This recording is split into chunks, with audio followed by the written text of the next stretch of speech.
여러분 안녕하십니까? 문재인 주사파 정권 5년 동안 북괴 김정은, 김여정의 수석 대변인 역할을 얼마나 잘 수행을 했습니까? 그러면서 문재인이가 중국은 거대한 산봉우리, 중국과 함께 1대1로를 함께 하겠다라며 얼마나 친중적인, 굴욕적인 친중 정책을 폈습니까? 그러나 윤석열 대통령 시대에는 완전히 360도 달라졌죠. 자, 지금 현재 중국 공산당이 난리가 났습니다. 이 한국을 중심으로 한 반중국가 연합 전선이 형성이 됐으며 이번에 이 나토 정상회의에 참석을 한 윤석열 대통령의 작심 발언, 또한 인도 태평양 이 전략의 그 본질이 무엇인지 이번 시간에 소상하게 전달해 드리도록 하겠습니다. 정성산TV 좋아요, 구독, 알림은 큰 힘이 되겠습니다. 자, 중국 공산당이 그야말로 난리가 났습니다. 북대서양 조약기구 나토의 동진이 지금 예사롭지가 않습니다. 근거지인 유럽과 북미를 넘어 아시아 태평양 지역으로 확장을 시도하고 있으며 한국을 중심으로 반중국 국가 연합이 형성되고 있습니다. 한마디로 잠재적 위협으로 규정한 중국에 대응하기 위한 한국과 이 연합 국가들의 새로운 전선이 계속해서 확대가 되고 있습니다. 이에 중국 공산당 관영 매체가 그야말로 충격적인 발언을 쏟아냈습니다. 나토는 11일 현지 시간으로 리투아니아 빌뉴스에서 개막한 정상회의에 비회원국인 한국, 일본, 호주, 뉴질랜드를 아시아 태평양 파트너국 AP4 파트너국 자격으로 초청을 했습니다. 지난해 6월 스페인 마드리드 회의에 이어 두 번째입니다. AP4 아시아 태평양 파트너 국가들과 협력 관계의 틀도 국가별 파트너십 협력 프로그램 IPCP에서 국가별 맞춤형 파트너십 계획으로 격상을 했습니다. 그런데 이 모든 과정에는 한국의 윤석열 대통령, 한국이 중심에 있었습니다. 윤 대통령은 이날 옌스 나토 사무총장과 만나 ITPP, 즉 국가별 맞춤형 파트너십 계획을 체결했습니다. ITPP에는 대테러 협력, 군축, 비확산, 인공지능 AI 등 11개 분야에서 한국과 나토가 안보 협력을 한층 강화한다는 내용들이 담겨 있습니다. 호주와 일본, 뉴질랜드 역시 비슷한 내용의 국가별 맞춤형 파트너십 계획 ITPP를 이미 한국과 체결했거나 체결을 진행 중입니다. 나토가 이들 국가에 공을 들이는 이유는 지난해 채택한 새로운 전략 개념 때문입니다.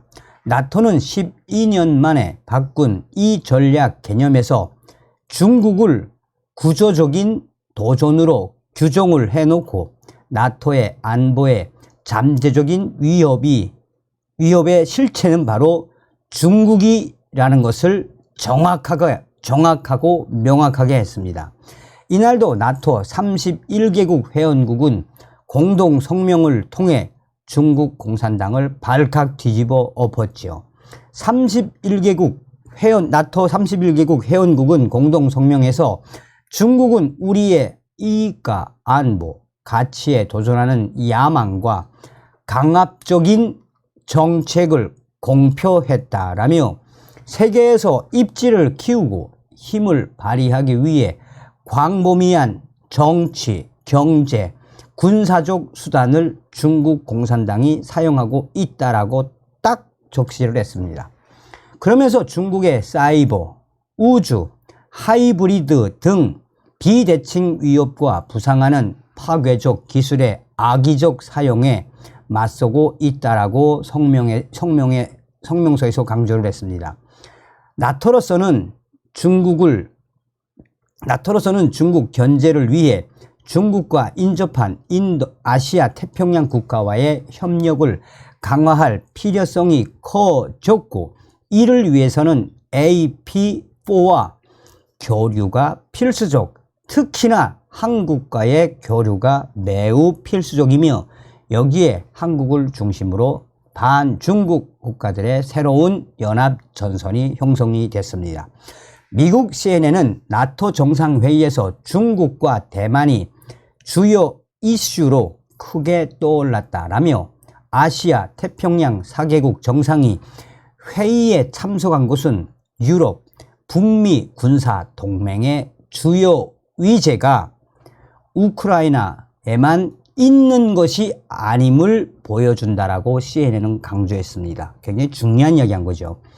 실제로 스톨텐베르그 나토 사무총장은 전날 미 외교 전문지 포린 어페어스에 기고한 글에서 중국 정부는 갈수록 강압적이 되어가는 대외적 행동, 억압적인 국내 정책 등으로 인해 나토의 안보와 가치, 이익에 도전할 뿐만 아니라 중국은 이웃 국가들을 위협하고 타국을 괴롭히고 있다라며, 나토는 인도 태평양 파트너들과 협력을 늘려 세계 규칙 기반 질서를 수호하기를 기대한다라고 중국 공산당을 정조준을 했습니다.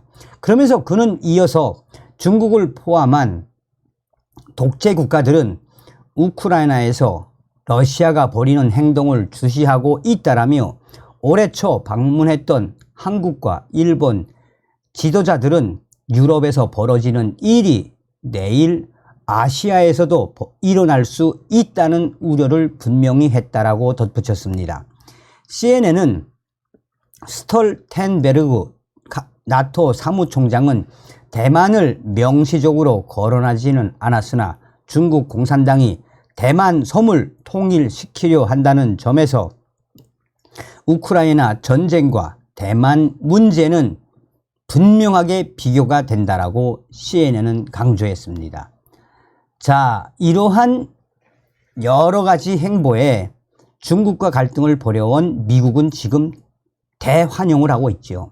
조 바이든 대통령은 지난달 스톨텐베르그 나토 사무총장을 만나 중요한 것은 바로 한국, 일본, 태평양 국가와 논의한 것을 당신에게 완전히 알려왔다라며 아시아 태평양 국가들과의 협력 필요성에 공감을 했습니다. 자, 그런데 이러한 상황에 중국 공산당이 발끈하지 않으면 안 되죠. 자, 나토가 이 한국 중심으로의 새로운 이 연합 전선을 형성을 해 인도 태평양에서의 대만 문제까지 거론하고 한국을 중심으로 중국을 강하게 압박해야 된다라는 이런 워딩의 발표가 나오자 중국 공산당 기관지 난리가 났습니다. 지금 나토가 정상회의를 통해 중국 공산당에 대한 작심 비판의 목소리를 높이자 유럽연합 EU 주재 중국 대표부는 사실을 무시한 의도적인 먹칠이라며 단호히 반대하고 단호히 거부한다. 우리는 이것을 인정할 수 없다라고 강력하게 반발을 했습니다. 또한 아시아 태평양 국가들과 나토의 협력에 대해서도 중국 관영 영자지 글로벌 타임즈는 중국 공산당이 얼마나 부들부들거리는지 대놓고 이야기를 했습니다. 중국 관영 영자지인 글로벌 타임즈는 오만한 나토에 두 가지 엄중한 경고를 보내야 한다라는 제목의 사설을 통해 나토는 아시아 태평양 지역을 향해 뻗은 검은 손을 즉시 걷어들여야 한다 라며 아시아 대다수 국가는 나토를 어떠한 대가를 치르더라도 피해야 할 끔찍한 괴물로 보고 있다라고 강하게 나토를 질타하고 나섰습니다. 이에 대해 반중국 국가들인 대만이라든지 호주라든지 인도라든지 이 나라들은 중국 공산당의 이러한 난리에 대한 논평들을 쏟아내며 왜 나토가 인도 태평양까지 확장하려고 하는지, 한국을 중심으로 해서 왜 이 반중국 국가들이 새로운 연합을 형성했는지, 윤석열 대통령이 이번에 나토에 가서 무엇을 했는지 소상하게 밝히고 있습니다. 쉽게 말해서 북한 김정은 정권과 중국 공산당에 대한 압박의 수위를 올리겠다라는 거 아니겠습니까? 다음 시간에 뵙겠습니다. 멸공.